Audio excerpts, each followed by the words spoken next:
حضرت زکریا علیہ السلام بھی بنی اسرائیل کی ہدایت کے لیے بھیجے گئے۔ آپ کے زمانے میں بنی اسرائیل کی حالت بہت خراب تھی، مگر پھر بھی ان میں نیک لوگ موجود تھے، اور ایسی عورتیں بھی تھیں جو اولاد کو دین کے لیے وقف کر دیتی تھیں، اور ان سے دنیا کا کام بھی نہ لیا جاتا تھا۔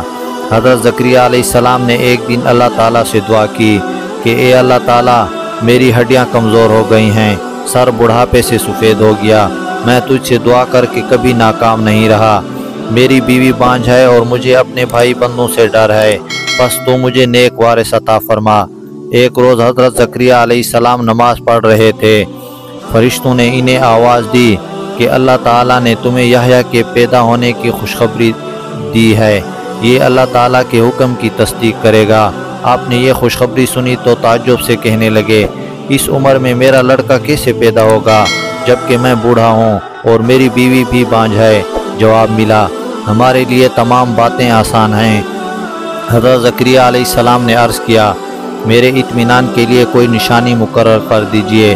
حکم ہوا کہ تم لوگوں سے 3 دن تک اشاروں کے سوا باتیں نہ کرو گے، اللہ تعالیٰ کو خوب یاد کرو، ان کی بزرگی صبح و شام بیان کرو۔ آپ اپنے حجرے سے نکل کر لوگوں کے پاس آئے اور انہیں حکم دیا کہ صبح شام اللہ تعالیٰ کی حمد و ثنا بیان کرتے رہیں۔ اللہ تعالیٰ نے ان کی بیوی کو اچھا کر دیا اور یحییٰ علیہ السلام پیدا ہو گئے۔ حضرت یحییٰ علیہ السلام کو اللہ تعالیٰ کا حکم تھا کہ وہ توریت پر خوب اچھی طرح عمل کریں۔ ابھی حضرت یحییٰ علیہ السلام بچے ہی تھے کہ اللہ تعالیٰ نے ان کو دانائی بخشی، رحمدلی اور پاکیزگی عطا فرمائی۔